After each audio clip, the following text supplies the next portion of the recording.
Hello guys! Hello! This is for Libra. Libra, welcome dito sa aking channel. Kapalaran 888. Welcome. Alamin natin kung anong messages, vibration, gabay, energy para sa lahat ng Libra. Okay, Libra, bad health. Bakit ganun? Tingnan natin. Courthouse. Nakikita ko sa iyo dito, Libra. Paki-comment sa comment section if you resonated. Posibleng ikaw ay kinaso. Ano bang tawag doon, kinaso? Posibleng ikaw ay inihabla. Okay. Or possible na ikaw ay nakatanggap ng like for example, complaint, 'di ba? Pinadalhan ka ng korte ng sulat.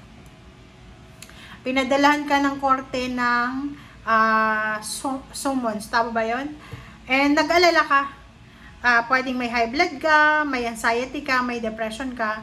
And na-trigger yon. So, posibleng mauwi yun sa sakit. Parang ganon. So, yung message ng baraha mo, hindi ko alam kung bakit ganito yung lumalabas sa readings nyo na ang hinahanap natin dito pera. So, dito sinasabi ng baraha sa'yo na kailangan mong lakasan ng loob mo, Libra, kasi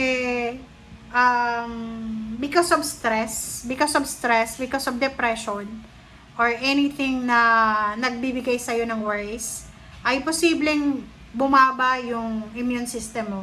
Pwedeng magkasakit ka, so you need to be careful. Okay? Mayroon din dito na like for example, may isang tao dito na like for example, kadugo mo, involved sa'yo, na posibleng siya ay nagkasakit or may mga health issue siya, may mga ari-arian siguro siya na kailangan mong ayusin. So, eto yung energy na nakikita natin.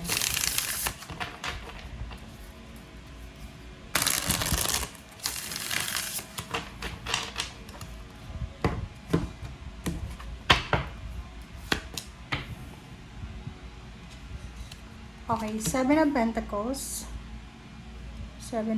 Page of Swords, Strength card,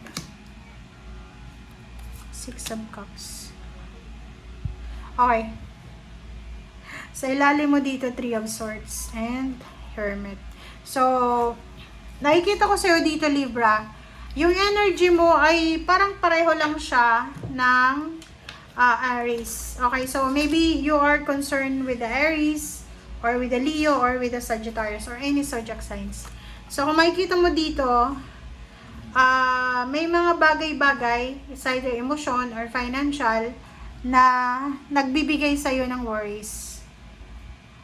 Yung sama ng loob kasi, pag hindi tayo sanay sa sama ng loob, yun yung nagbibigay sa atin ng stress. Yung stress nagiging sanhi ng pagkakaroon ng anxiety, nadidepress, bumababa yung immune system, ganon, sinisipon, inuubo, or kung anong mga masasakit sa katawan, parang ganon. So, sinasabi ng baraha sa'yo na kung ito ang nararamdaman mo ngayon habang nanonood ka, kailangan mong i-divert yung nararamdaman mo. Like, for example, kailangan mong isipin na masusolusyonan mo naman yan, na problema na yan.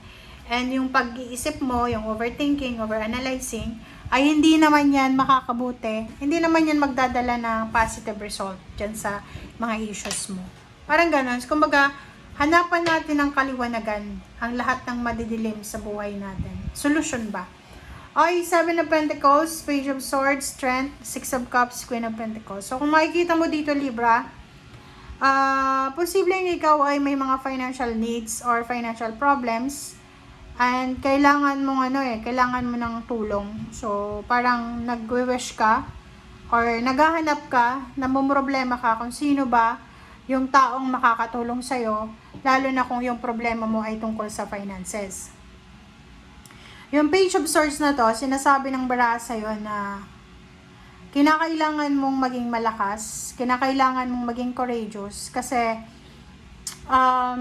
nakikita ko sa'yo dito, yung mga, hindi ko alam kung ano yung problema na pinagdaanan mo dati. meron kang pinagdaanan na problema na kailangan mo ng pera, parang ganon. Same scenario din to. So, like for example, napagtagumpayan mo na to eh, 'di ba? Like, for example lang siya, like for example, nagkaroon ka ng problema sa pera dati, and then na-resolve mo na siya, naayos mo na siya, bumalik na sa normal yung buhay mo. Tapos ngayon, posibleng bumalik na naman siya, yung problema na yun.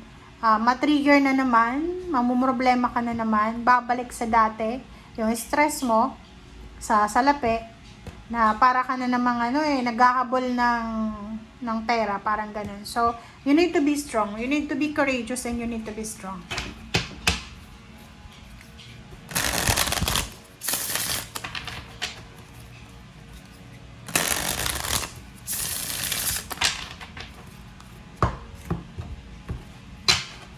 Okay, Seven of Pentacles. Sabi na eh.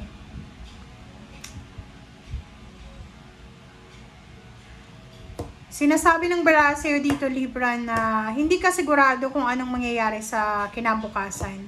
Which is, hindi naman talaga tayo sure kung anong mangyayari. Kaya nga, kailangan nating i-treasure yung kasalukuyan.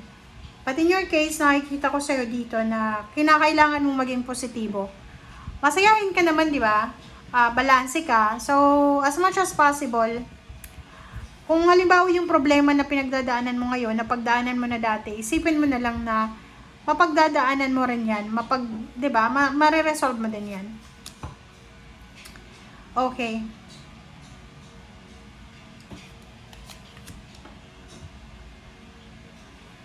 Yon. Nakikita ko sa'yo dito na yung problema mo sa salapi ay dahil sa kapamilya.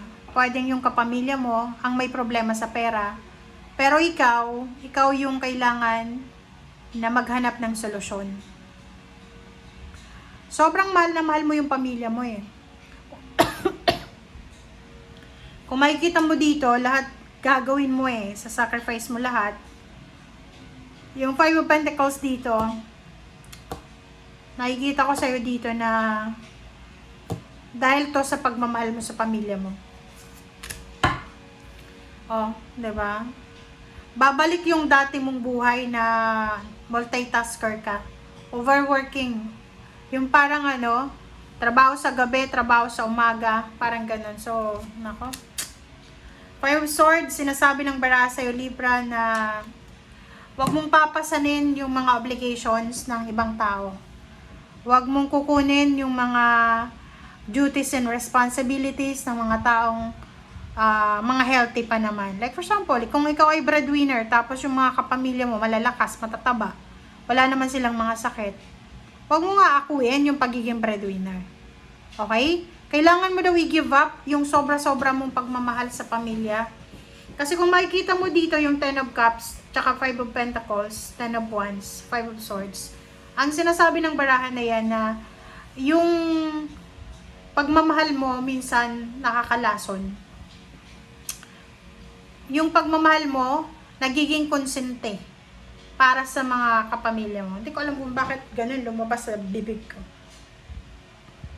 Sinasabi ng baraha sa'yo dito na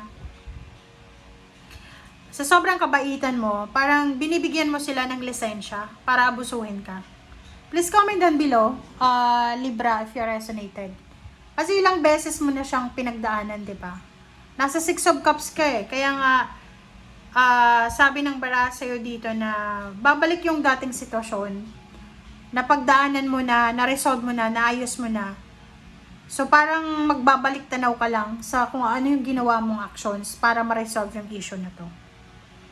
It's either yung problema mo is yung anak mo nabuntis, nakabuntis, kailangan ikasal, or yung anak mo posibleng nagkasakit, or yung anak mo posibleng na-involved sa mga legal actions, sa mga kaso, ganyan, ganito. So, sinasabi ng baraha sa'yo dito na you need to be strong. Kailangan mo magpakatatag kasi ikaw yung strength ng buong pamilya mo eh. Ikaw yung tagasalo ng financial problems, emotional problems, lahat ng klase ng problema. Nakikita ko sa'yo dito, patawa-tawa ka lang eh. Pangiti-ngiti ka lang, pero sobrang gusto mo ng gusto mong magpakatatag magkakalayo-layo kasi parang sasabog na yung puso mo. Please comment down below if you resonated. Okay? Thank you guys. Bye!